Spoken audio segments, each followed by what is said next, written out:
Assalamu alaikum wa rahmatullahi wa barakatuh. A very good morning to all ladies and gentlemen. Thank you all for being here with us. Of course, this is BEEAH's first Sustainovation Summit. It's wonderful to see you all here. Thank you for making it down. As most of you know, BEEAH is a pioneer for sustainability and digitalization here in the Middle East.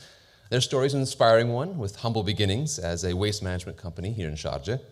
But today they have grown into a leader in the waste management industry. And they have expanded across the UAE and the region. They've also diversified into new industries, including energy, technology, education, environmental consulting, green mobility, real estate, and healthcare. So sustainability and digitalization underpin BEEAH's efforts across all these industries. And I think this is reflected in the three pillars that we'll be discussing at today's summit: decarbonization, digital sustainability, and of course, green education. And I hope you'll agree with me, it's quite fitting that this inaugural Sustainovation Summit is being hosted right here at BEEAH headquarters. Well, it's my pleasure to begin today's event with a few words from Mr. Khaled Al Huraimel, BEEAH's Group CEO. Mr. Al Huraimel has been Group CEO of BEEAH since 2009. As a futurist, Khaled recognizes sustainability and digitalization as twin pillars for a modern economy and future-ready cities, which has driven his experience in pioneering tech ventures and AI technologies for the group's groundbreaking innovations. Khaled is also the co-author of Reimagining Business with AI, published by Wiley in 2020, and holds a bachelor's degree from King Fahd University and an MBA from the University of Bradford. And most recently, he has completed Harvard Business School's prestigious Senior Executive Leadership Program and the Dubai Leaders Program at the Wharton Business School. Mr. Al Huraimel's leadership and strategy has been key in BEEAH's transformation into a holding group with businesses and ventures in multiple future-critical industries. So, without further ado, we'd like to now invite Mr. Al Huraimel to the stage to kick off the day's proceedings.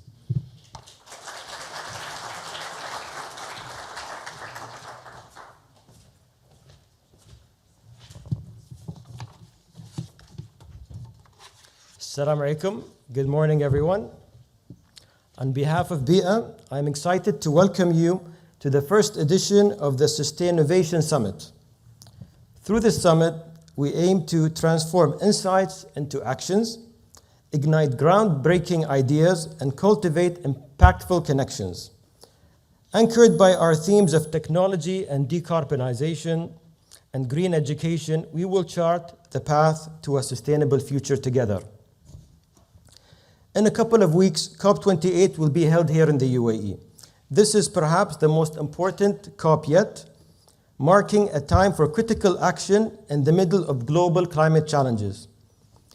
With the distinguished guests and speakers here from the private and public sector, we believe that Sustainovation Summit can be the beginning of the conversations we have in the lead up to COP28, the actions we take during COP28, and collaborations thereafter.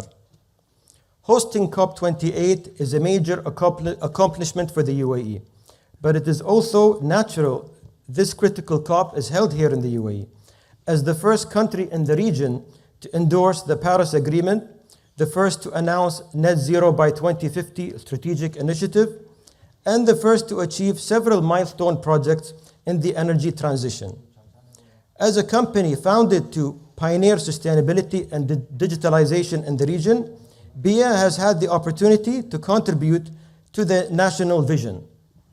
And here at BEEAH headquarters, this building has become an icon for sustainability, smart infrastructure for the UAE and the region, and even globally. Just across the road is our integrated waste management complex. We have over 10 facilities which are helping us support the circular economy and keep Sharjah waste out of landfill and the environment. Adjacent to that is the Sharjah Waste to Energy plant, which is producing power for over 28,000 homes.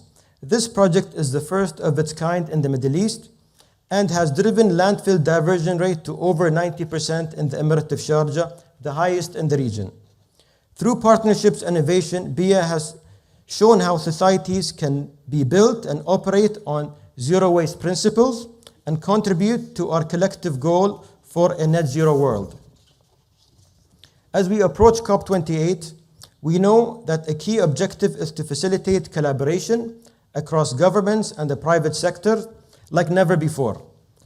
This is the way to accelerate towards sustainability targets and make wide-scale impact.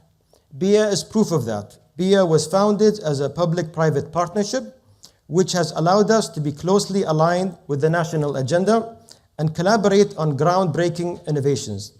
The next chapter looks promising for new kinds of collaborations, focused on short-term and long-term action, not just for BEEAH and for organizations in the region, but globally. This event is one of the stepstones along the way to continue that momentum after this event and at the critical COP28 that's upcoming.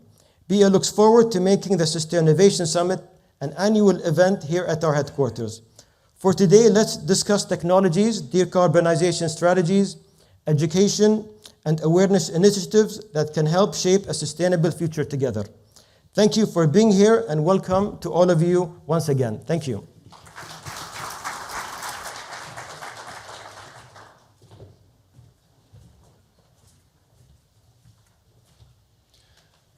Thank you, of course, to Mr. Huraimel, for those remarks. What a wonderful way to kick off the day. We have a series of panels over the course of the day that will be touching on all the themes that we just heard there. But just before we proceed with today's agenda, I would like to share something special about this Sustainovation Summit. The event was designed not just to encourage conversations on sustainability, but to exemplify sustainability itself. So I'm pleased to share that BEEAH has designed this event to be a carbon-neutral experience. We have minimized carbon emissions by hosting this event at BEEAH's LEED Platinum headquarters. Food and beverages have also been sourced to minimize waste. And BEEAH has also pledged to offset any remaining emissions through a certified offset project. So we ask that you kindly take part. Some of you may have seen the QR code when you came in, but we do ask that you kindly share your data on how you travel to the headquarters to help us in this initiative. But without further ado, let's move on to our first panel.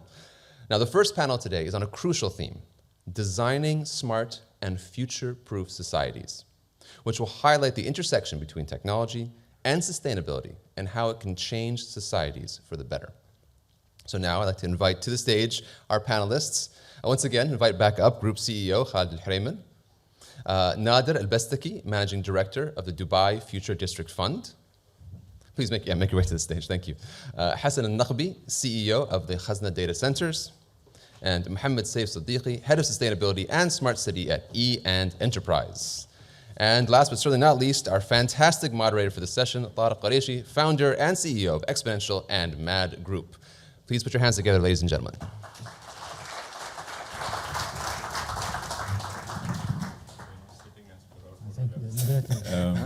You want to sit as per the photographs? Sure. Otherwise, everybody's going to get confused. Khaled, I think you're here. Hassan. Assalamu alaikum. The people who know me know that this is not going to be a normal session. I'm going to break the rules, and this is what I start with. I'm a futurist, so is Khaled. When I started as a futurist about 6-7 years ago, I reinvented myself. I completely transformed myself into something fresh and new. 7 years ago, there were very few futurists. Today, every LinkedIn profile is a futurist. So people do that. So today, I just want to set a little bit of context before we start the session. Number one is that the phrase that I apply for sustainability and across is leading from the future, learning from the future, because the future has already happened. It's just unevenly distributed. And we are so happy to bring it back here into Sharjah and into the Emirates. A phrase that I use is that green is the new digital. 10 years ago, digital was just a product in the IT department. Today, it's integral, it's everywhere, it's omnipresent. To me, green should be exactly that. It shouldn't be a department, a CSR initiative, part of sustainability. It should be every single decision that we make. And I think that is one of the critical things we'll discuss today. Another quick one is another phrase that I use all over the world, that sustainability must be profitable, and more profitable than our dirty business. Because until we do that, it'll always be a nice CSR project and not much more. And I think we need to be able to see that perhaps when we're designing our society and so on. The future is data and AI, as we'll talk about today. But the critical thing for me is that, in that whole process of data, there was a phrase that I use, that there will only be two kinds of companies by 2030. A company that is utilizing and applying AI and data strategies and data-led, and companies who are out of business. There'll be very little in between. And I think we need to be able to see that and design our societies and our future-proofing accordingly. And the second is that AI and stuff will be like electricity. It's all here, all around us. We won't even notice it. It is just there. It's just part of it. And last but not the least is exponential dynamics. And I'm giving a slightly longer introduction because I think it'll help all of the questions that go forward. And that is that one of my professors, Marshall Goldsmith, he explained something, and it's for all of you. And that is, what got you here won't get you there. Your law degree, your accounting degree, your engineering degree got you to this point. But the ladder is gone. Bridge is broken, it's blown up. And this building just demonstrates the future of what we are. So, guys, the most important thing we have to do is to change ourselves and be purpose-driven as we move forward. So these are just some opening remarks that I wanted to share with you, and how that speed of change comes together in terms of what we are doing today. Great panel, very interesting. I'm going to stand up, by the way. I don't want to be boring and sit down. Do I have a mic, a handheld mic, so that I can, because I'll be in the audience. Breaking the rules. I'm not sitting there. Okay, so let me just start the first question with our group CEO. So how does the whole philosophy of AI and sustainability integrate into your environment and into this whole thing? Because it's a stunningly beautiful building, and how are you doing it? Okay, thank you. First of all, welcome again for everyone who has joined us here today. For BEEAH, if I take a step back, talk about BEEAH Group and how we started about 15 years ago. We started as a waste management company here in Sharjah, and with a vision to reach zero waste. And at that stage, we started building the infrastructure to reach that target. It wasn't an easy journey, and we had a target of zero waste to landfill. So the first thing we did is take over the Sharjah landfill. After that, we started taking the cleaning contract with the municipality in Sharjah. Then we started building different facilities. We have today over 11 different facilities. And by 2022, we achieved a diversion rate of 76%, which is the highest in the Middle East. Then we said, that's not enough. This is where we had a partnership with Masdar. We built the first waste-to-energy facility in the region, and that went live also last year, took us to 90%. That's still not enough. So now our target is to reach zero waste. 90% is also the highest, also in the Middle East. So now we're looking at waste to hydrogen, we're looking at different technologies. But in all this journey, we enable technology. If it wasn't for technology, we wouldn't have gotten there. And this is what, for BEEAH strategy, for many years, we worked on a two-pillar strategy, which is sustainability and digitalization. We believe without utilizing technology today, we cannot achieve our sustainability objectives.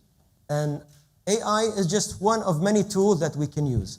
So we have been working on applying AI in our organization for at least the last 10 years, not only when ChatGPT came online for everybody started using, but we were applying it for at least the last 10 years.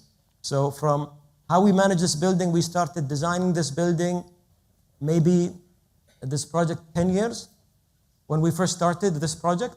And at that stage, we wanted to design it as an office of the future, and to be one of the most sustainable and one of the smartest, reflecting the two pillars of BEEAH Group.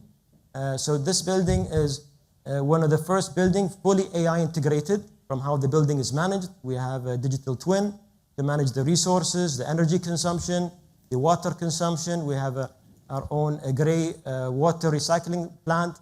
We developed hundreds of AI use cases with Johnson Control and Microsoft of how the office experience, the staff experience, the visitor experience.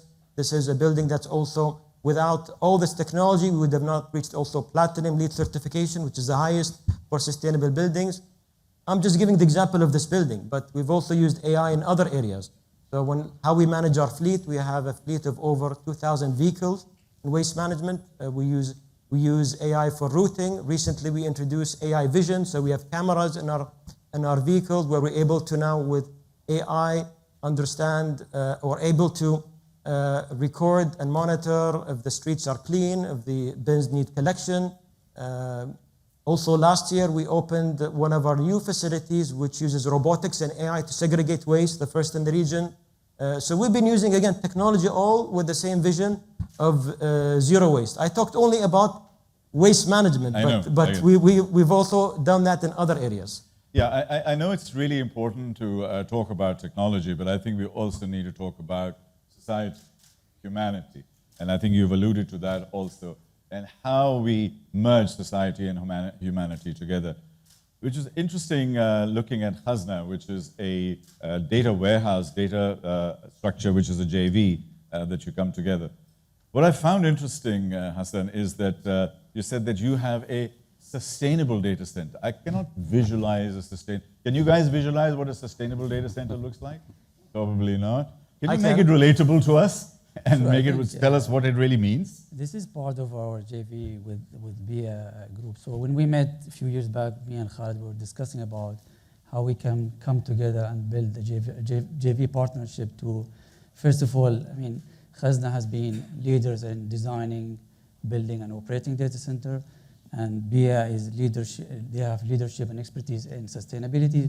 So when we thought about building this JV, we thought about how we can build something more sustainable. Data center, as you know, it's a power-hungry infrastructure. Yep. It's a global challenge now for data center to become more sustainable. The reason being is that you can see the demand for data center at a global scale makes it so difficult for data center operator to become more sustainable because there's really no time to think innovation. So this partnership with the GV partnership with BEEAH have an equal, let's say, interest in making the first sustainable data center in the Emirate of Sharjah. That goes in the same vision that BEEAH is driving the sustainability within the Emirate. Yep. So this particular data center will be 100% utilizing the renewable energy coming from the waste to energy plant that Khaled described in his opening.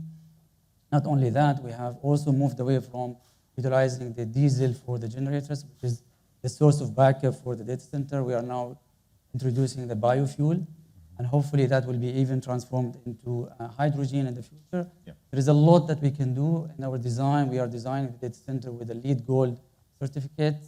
So basically that makes the data center more sustainable from the way we build the data center, the facade that we use, the structure of the building, etc. So we're moving away from having to be utilizing conventional way of energy to more sustainable. Let me make it more relatable and bridge it to you guys. Everybody uses ChatGPT here. Behind ChatGPT is something called large language models. Every time you changed anything in those large language models, or if let's say BEEAH wants to create one, it will require thousands and thousands of hours, perhaps even millions of hours of processing behind. So actually it is very non-sustainable to run those machines. And if you're doing that, that is what happens, is literally things like ChatGPT is power hungry. And that power is what they provide and make sure that it's sustainable stuff. You know, simple guy like me, I can understand it like that. Right, Nader, coming to you. This is the DFDF, Dubai Future District Fund. It's a fund of funds. How is it structured? I mean, we're having funds and VCs coming out.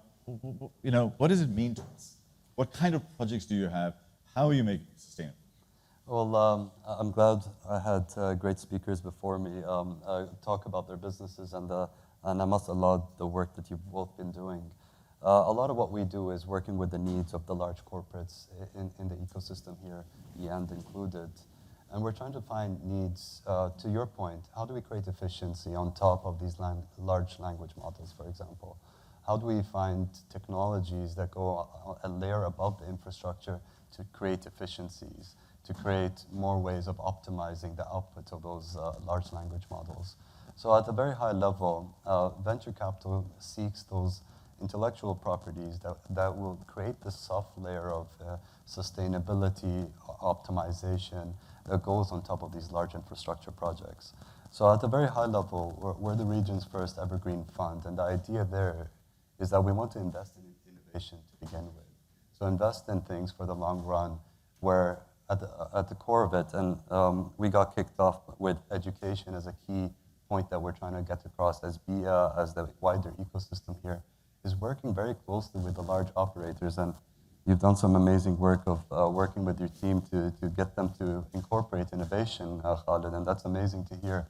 But it's working to educate operators to find opportunities for business opportunities for these early stage startups to provide solutions to these operators. And that's the value creation part that we work very closely on within our fund. Will you actually invest in the region, for the region, promote people from the region? We have Najla Mitwa here, who's been a pioneer in this she's working with such amazing startups. Are you going to fund her startups? Yes, and that's exactly... Sorry, you paid me for that. You're doing my business development for me.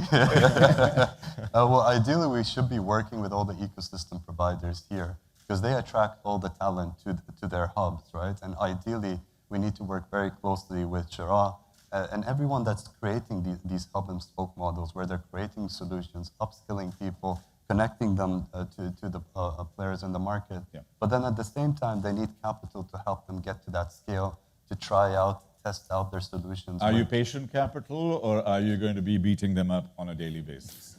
You're basically going to my sentences. You're reading me ahead of me. Okay. So what I was trying to get at with the evergreen structure that we have is exactly that, is we want to create a patient capital platform to invest into startups to help them without the closed-ended fund nature that the majority of funds in the ecosystem provide. And that's how we segregate ourselves and differentiate ourselves from the wider ecosystem here is directly invest. So we do direct invest into startups. That's where we work with ecosystem partners. But then we also invest in funds in the VC space for two reasons. One is we want to incentivize them to work collectively with us to create one side of the table, not multiple sides to the table, and collectively create value. And the second thing is that creates a platform for voices to policymakers, regulators. And now, if we only direct invested, we'd have a portfolio of 20 to 30 startups per fund. But if we collectively work with this platform, we have 20 plus all these underlying funds portfolios that have voices to policymakers that we create a platform. Okay, excellent. I still know you as Etisalat rather than E&, but I think it's really important to understand where Etisalat, how they transform, because in today's world, we don't have verticals anymore. Telcos are not telcos anymore.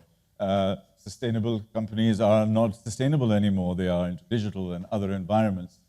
How did you transform from a boring telco making too much money to a tech company, because you're now a techco, not a telco? That's absolutely true. Thank you for that question. So I was actually going to say that for all those, yes, Etisalat. But it's now Etisalat and amazing. Okay. So the entire idea was to, as you said, the telco, the core of our business, the largest part of our business. But then looking at the way in which technology and the market and the needs of our customers, the needs of the wider industry, the government, how they were transforming and progressing, Etisalat needed to be, a leader in that change. Yep. So that's where this shift, or one of the aspects of this shift, is from the need and our position as a technology leader, as a market leader, to be able to fulfill those and partner with our customers to fulfill those needs. As you mentioned, yes, the idea is that, yes, the biggest chunk of the business is telco, but then technology is growing. This is soon going to see, not just within telcos, in the wider market, this is going to be a shift. Core technologies will go, on the back foot. New technologies, innovative technologies, and sustainability is going to lead and change that entire balance. Thank you for that. And I cannot go through an Etisalat person without asking, you can do all these technologies, but you can't give us WhatsApp. and WhatsApp call. I mean, give me a break. How Our much more calls- money do you want to make? Our calls are better than WhatsApp. No, what? No, but seriously, why? And this is an innovation summit. It's a closed group. It's Chatham House rules. It's not going out to public. We are talking about openness and all of these things, and we have our two telcos doing that to us. Honestly, I mean, not as a political statement. I'm not putting you in a corner, but, No worries. but what do we need to do to become part of that ecosystem? Okay, I don't want to make a lot of political statements No. here, but I'll tell you, there are services, similar to WhatsApp that are still open and available. So there is something in the regulatory, world domain that a lot of compliance needs to be done. And so, yes, there are some steps needed in there, but probably not elude them openly in this manner. But yeah, there are certain services that we have enabled that the telcos, it's not just us, Yes. it's the entire telco, community within the country No that worries. have enabled. So yeah, I don't want to give you a hard time. thank you. But it's real, right? It affects all of us. We have to go around and VPN, break rules, and all this kind of stuff, which we all do. That's illegal. Exactly. That's what I'm trying to say. That's exactly what I'm trying to get at. True. Getting back to the core of today, there are two words that really connected with me, and one of them was society. How we as a society adjust to all of these new things, and the second word is, what does future-proof mean? What are we trying to proof ourselves from? Because technology is amazing. It's great. It's a great tool. But what do we need to do to make us, Mr. Khaled, I think perhaps you can comment on that. Firstly, what's smart in terms of this context, in terms of designing societies and companies? But more importantly, how does it impact society? How does it impact all of us? Technology must make our life better. Sure. BEEAH's vision, is pioneering sustainable quality of life. So for us, we see technology as an enabler to create a better world, to be able to do your job better, to be able to do your job quicker. So that is a tool that we need to use more of. So this is why, BEEAH, we started in waste management, as I was discussing 15 years ago. Today we've become the largest waste management company in the UAE, and we had a target of zero waste. We knew that a few years ago that we were going to get there. So we had to, as a private organization, continue to grow. And we decided to to diversify and start investing in technology business. So this is our partnership with Khazna is one of the ventures we started. But all back to quality of life. So the other one is Evotech, which today we do the track and trace of all medicine in the UAE on behalf of the ministry. So why is that important? Track and trace of medicine. It eliminates counterfeit medicine. It eliminates illegal medicine entering the country. It gives data to the ministry to use to manage strategic supply of medicine. All this improves quality of life. Another business that we started is called Relife, also another digital venture, which is a marketplace for trading recyclable commodities. So this also accelerates the transition of zero waste for buyers and sellers to be able to have access to material quickly with more value. So that's actually been doing very well. We're now expanding internationally. And so I go back to say that at the end it's all about quality of life. Now we're working on a new hospital project, a new healthcare project, which is we're working with our partners from Mass General Brigham and Dana-Farber to bring in a concept of what is the healthcare system of the future, what is the hospital of the future. So this is another project that BEEAH has also diversified into. So it all goes back to better quality of life and using technology. And like this building is the office of the future, we're always looking at the future-centric industries. I'll ask this question, open question to all of you, and anyone can answer. Sustainability is about changing behavior. It's our mindset. Everybody, we have to change that. I know a bank in Abu Dhabi who creates 1 million to 2 million dirhams worth of waste product, PCs and so on. They can sell it for a million dirhams to the retailers in Sharjah, who will take out the important bits, the lithium and stuff like that, and chunk it. throw it in the waste. And that is not properly managed. Now that will cost, they will receive $1 million dirhams for that, let's say. On the other side, you come to BEEAH, you go to EnviroServe, you go to people like that, in that circular economy, it'll only be 500,000 because you have to go through that process. How many CEOs here will be ready for the procurement department to make 500,000 dirhams less just because they are being sustainable? That to me is behavior. Do you guys see anything like that happening? Is that procurement boards, CEOs are actually being told that net zero is not just a phrase. This is not a box tick. It will cost us something. Circular economy is good. By the way, the landfill in Sharjah was causing disease and kids were suffering, but people were coming and selling it to them rather than coming into quality organizations like that. How do you make that shift? What do we need to do to boards and stuff like that? You deal with them, you deal with them. Any thoughts? Anybody? Difficult question, but it's important because it's real. Because this is what people Maybe do. I can start from the data Please. center perspective, and maybe this is maybe an area where Khaled can actually applaud.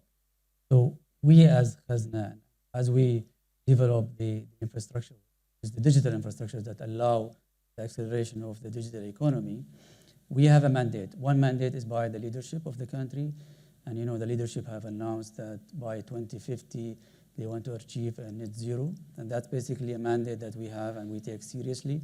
So there is a stakeholders, let's say, accountability for us to be able to be sustainable, but also we are mandated by our clients.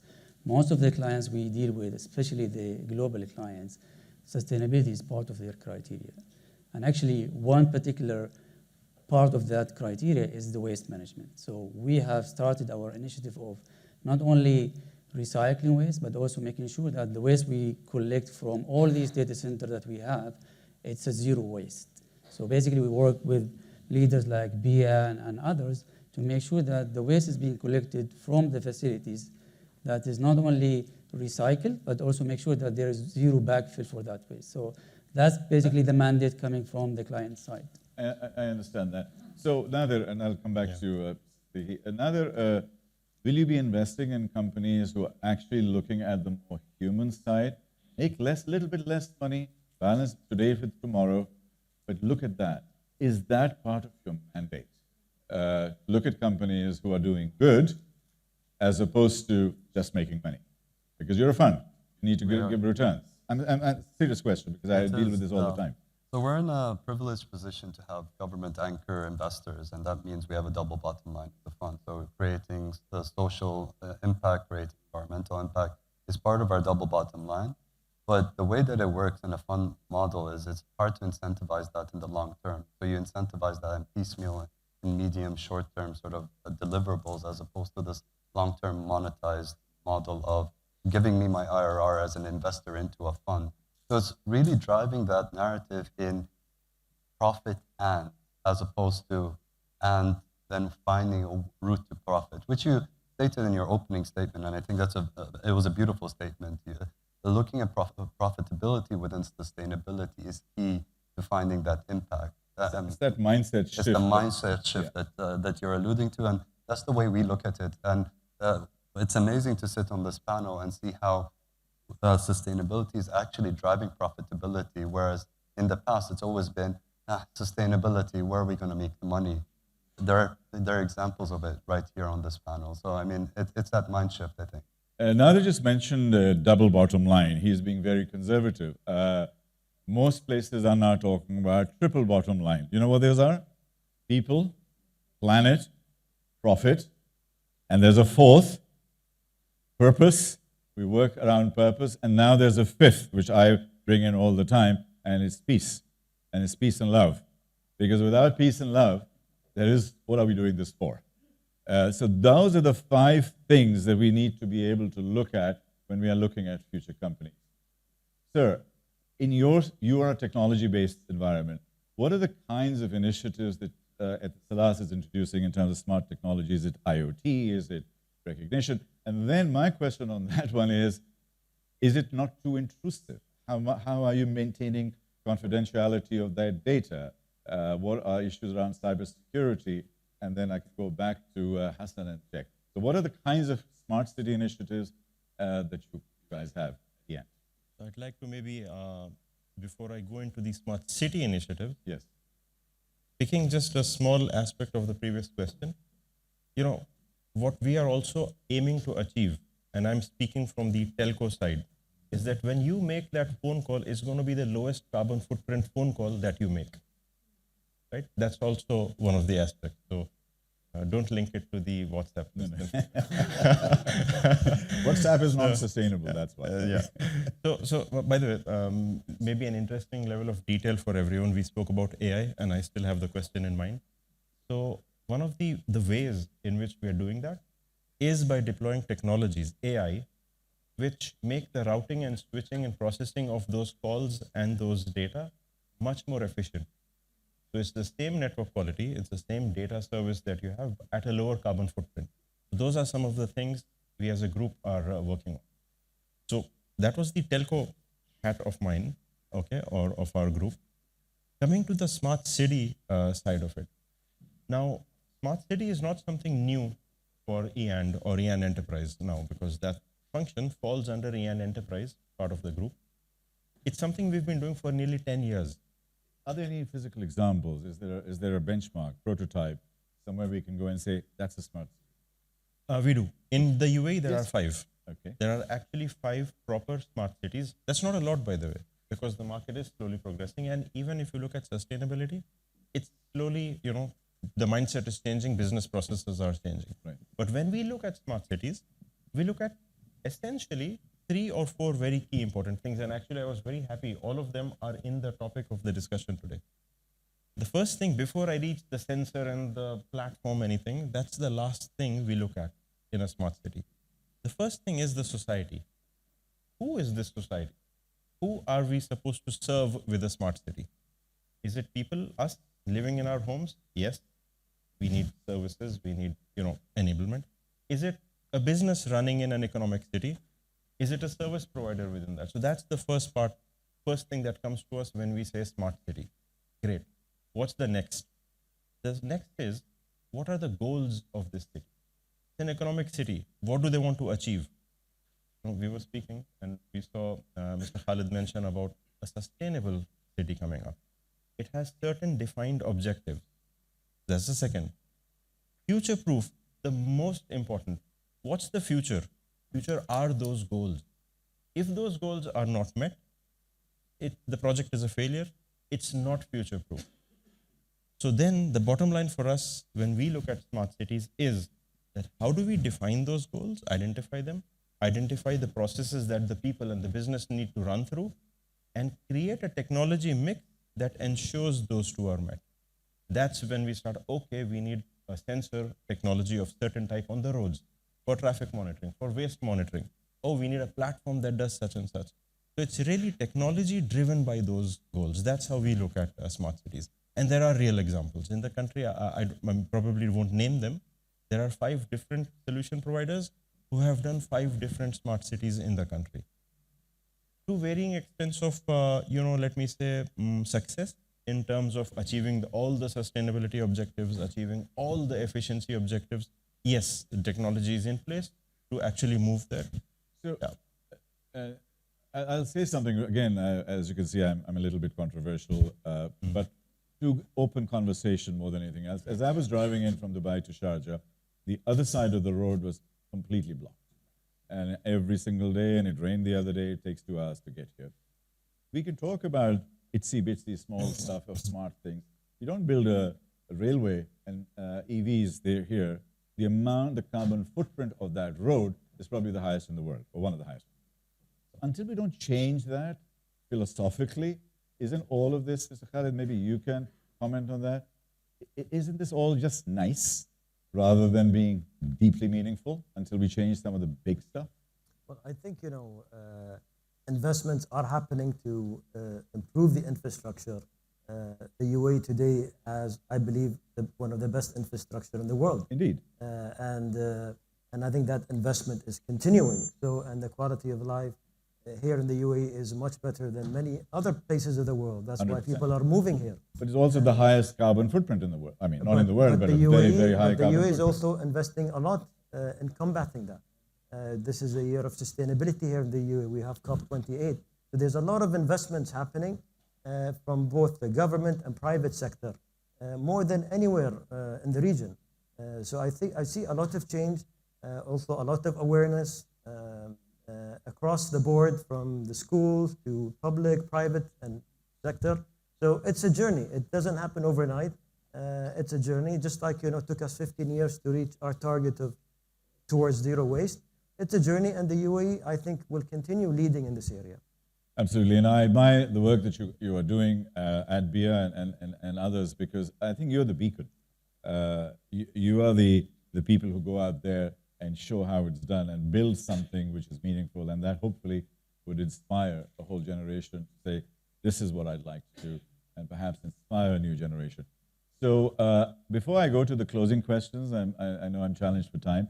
May I request if there are any questions to the audience because I've been opening up some elements. Is there anybody who would like to ask a question? Yes.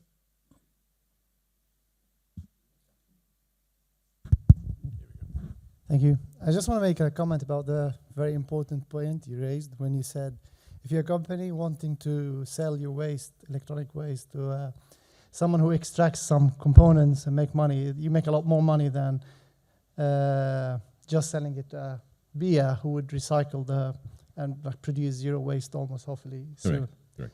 And the problem here is not with the companies. The problem here, I mean, we're working, my name is Rabi Bashoush, I'm based out of London and Sharjah.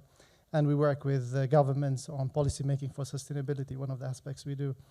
And the problem here is that governments have to intervene to create a level playing field. Sure. And particularly to make waste and CO2 more expensive. And that's the problem. And that's not an easy problem to solve. Because if you intervene and make carbon emission more expensive, you're making cost of business more expensive. So this is where BEEAH probably can do much if it's cheaper for you as an organization to dump your waste and treat it in an improper way compared to property. Is there a question, or that's just a comment? That's just a comment, but Okay. maybe there's more. So the question, Mr. Khaled, and perhaps others can join in, is what are the kinds of compliance issues and regulatory issues that we need to bring in to make sure that these amazing things are, and it facilitates things for you and the organization, because at this moment in time, the regulatory issues are not supporting you enough. Yeah. Well, if I talk about waste, we're working here in Sharjah closely with the municipality. At the federal level, we're working with the Ministry of Environment and Ministry of Economy. So a lot of effort is being taken care of. But waste today, there is seen as a resource and value. So I gave the example of ReLife that we established. ReLife is a platform that allows any waste generators that wants to get value from that material. It provides much more value than trying to sell it yourself. So, and its prices of material is based on international market prices. So there are such platforms today with whatever type of waste allows you to reach those, to get that best value. At the same time, as we start investing in building infrastructure to treat and today in waste management, the biggest contributor for green gas emissions is landfills. That's the biggest from the waste, let's say the integrated waste management, from collection to recycling and so on. So getting rid of landfill is a target that the UAE has set. We're almost at 0%, we've already almost reached zero. So the landfill, as you drive out today, you will see the Sharjah landfill on the other side of the road. What you see there is not being used anymore, since we've now reached almost zero waste to landfill. So now we're looking at repurposing that to a solar farm that will provide renewable energy to surrounding areas, surrounding projects. So this is being addressed. I go back to say the UAE is doing a lot of things to address the problem of waste and eliminate landfill. Okay, thank you. Anybody else? Yes, ma'am. Assalamu alaikum, everyone. I just want to say thank you for this insightful sharing knowledge. Since we are talking about the big elephant, waste management, I would love first to say congratulations, Mr. Khaled, for the regional initiative Waste to Energy that you are working closely with the CERC and other parties. My question, since we are talking about society and individual and how we are powerful in terms of believing on the power of individual, is there any specific programs that currently you are developing to involve the community?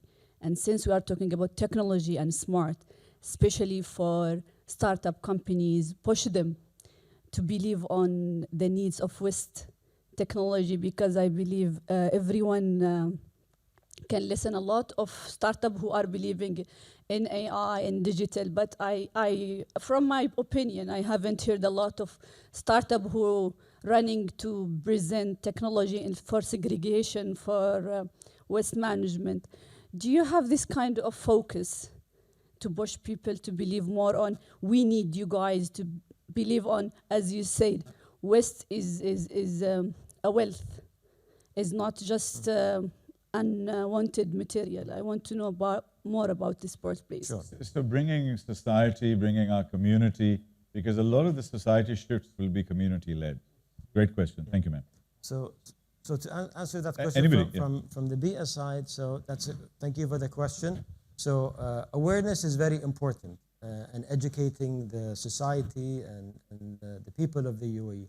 So to give an example, here at BEEAH, about 12 years ago, we started the BEEAH School of Environment. So that's for, and over the 12 years, we've educated over 250,000 students. And it's, so this is one program. We started a successful program. Now it's expanding across the UAE. Now we're moving on to focus on the public and private sector executive training. We're working with the Sharjah government today to offer, making it mandatory for every Sharjah government employee to have a certificate in sustainability. So this is something that we're working on and we should be announcing very soon. So this is a continuous program with private sector. We are actually approached by a lot of companies and we offer programs to companies. We have our own awareness, training, education team that has ready programs, whether online or and we do a lot of this work already. So we're happy to provide any of that information. Maybe afterwards, we have here Hind, who is our CEO for education. She's leading these efforts. And if I might add, because this links quite well to the previous question as well, is the role of government in all of this as well. For the first time, we have a fiscal lever with corporate taxation. A lot of us here are filing them for the first time in the next month or two. For those of you who haven't started looking into it, good time to. But that is a fiscal lever we've never had. And rather than going the regulation way, is leveraging that to incentivize investment into sustainable, into green, and helping the leadership that BEEAH and similar companies are showing in the space to do more. And I think that's a great opportunity to put that out there. Maybe if I can just two sentences. Yeah. We actually see this, putting our hat as a solution provider into the market. We see this as an experience from our customers, two parts. We spoke about, selling the waste to BEEAH gives you less money, but gains you more corporate value. How? By getting access to green funds. Would you rather make 200,000 dirhams extra from that example or gain 1 million dirhams of green funding? Oh, that 1 million dirhams is much better because it enhances your business. So there are a lot of levers like this and we practically see them from our customers. When we talk to them, what are your objectives? No, I want a smart energy management solution. No, objective. First objective, then solution. All of these things come in. So slowly, though it's not extremely profound, the government is going, in a very, very, let me say, structured manner in this. It's not, hey, mandate, do everything. It's slowly growing it so that the business also grows. So these are real needs we see from the customers, and maybe something very forgotten. I knew this would get forgotten. It's always forgotten in all of our conversations. The last mile, the best technology can be in place, right? If the last mile, that technician in the field or the manager sitting in the office isn't using that technology, it's a waste. Goals are gone, future is lost. So involving society also involves ensuring onboarding the people and the stakeholders into those technologies so that the objectives are met. No, that's a wonderful, wonderful contribution. I will talk about immune system. We have an immune system. We had COVID, and the immune system blocks any kind of virus that's coming from outside, any kind of new thing, new change, new product, new rules, new regulation, new market. And our first instinct is, because we've got our amygdala here, which survival mechanism, which clicks in and it blocks. Corporations also have an immune system. Most corporations, and I work on a lot of boards, everything is fine, fine, fine, fine, until you bring in some change. And the moment you bring in that change, block. Haven't been done, it's too expensive, the project isn't there, we can't do it, we need training, we need this. There are 100 reasons why you cannot, and that's a corporate immune system. You're a great leader. How you have broken the corporate immune system within your organization. What about all of the other CEOs, boards, and people like that? You see, how do you encourage them to break that? In other words, be more embracing and be able to. Technology is a great lever, but how to embrace the new things that are happening, which will enhance our society to make us future-proof, because that's hopefully how we're going to get there. Sir. I can talk about BEEAH, and what we've done. We've been a very agile organization. We've always invested in innovation. We've always invested in our people, and we continue to do that. And we're always changing. So BEEAH 10 years ago is different than 5 years ago, different than it will be in the next 5 years. So actually we're working now on a program, a 10x program with all of BEEAH Group. In the last 10 years, we grew by 10 times. So now we've set another target to grow by another 10 times. And the success, I believe, for the first 10 years is that we were very agile. We were quick to make decisions, but today we become a bigger organization. And how to avoid us becoming more bureaucratic and more the bureaucracy of a large organization. We start seeing it now coming in the organization, but we need to continue growing. So this is something that we're actually, it's a transition. You also have to be patient when you so that's patient when you want to achieve a target, but also empowering. We're now in the stage as we grow bigger, empowering more, developing more of our team. It's a continuous process. Indeed it is, and I would encourage leaders like you to be like the pioneers within other board members, leaders, companies, and so on, to see the agility that you have in your company and the ability to see forward into the future, because most CEOs I come into contact with are not ready and as flexible and as agile as you are, because they're 65 years old, the kids are at school, everything is happening. Why should they change? Why should they start doing this?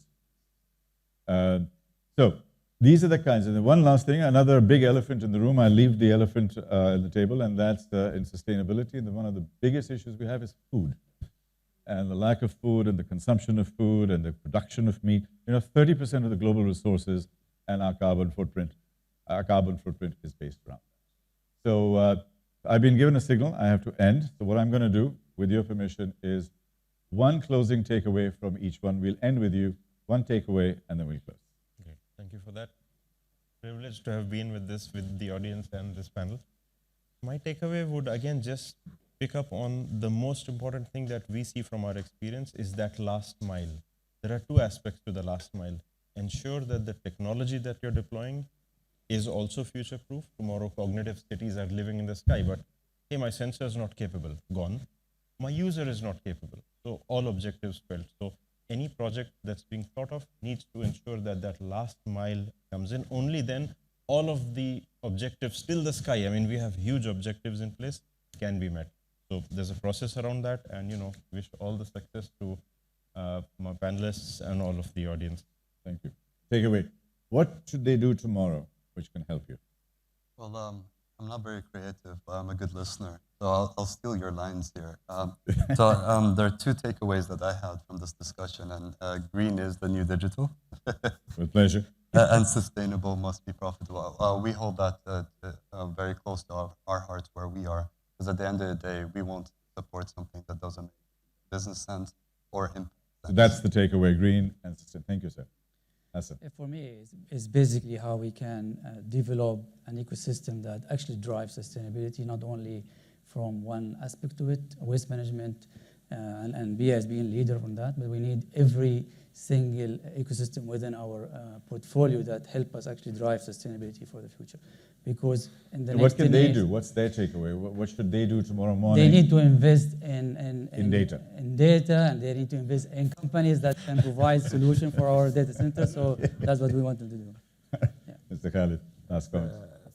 Again, thank you all for joining us today, and also for all our guests here. It's a privilege to have all of you. So I think one is, we need to embrace change, embrace technology, and more collaboration. And so I think part of BEEAH's success, a lot of the companies and successes we've done is through collaboration, whether it's with Khazna, whether it's with Masdar for our waste to energy. So embrace collaboration to achieve your targets. And my final comment, ladies and gentlemen, is that technology is going to assist us because anything that is can be digitized will be 1,000 times faster and 1,000,000 times cheaper. But anything and everything that cannot be digitized, love, harmony, compassion, heart, spirit, soul, creativity, judgment, critical thinking, it'll be 1,000,000 times more valuable. And those are the things we need to invest in to build our societies and be more human in the future. Just use technology to support us. Thank you very, very much indeed to the audience.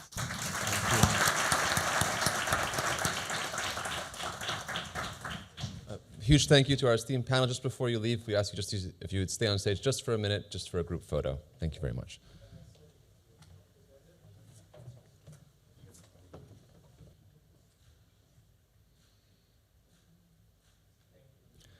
Let's hear for our first panel today. There's wonderful thoughts there, leading us, of course, into how we can have a more sustainable future, and obviously some good topics for discussion moving into COP28. Thank you, Tariq.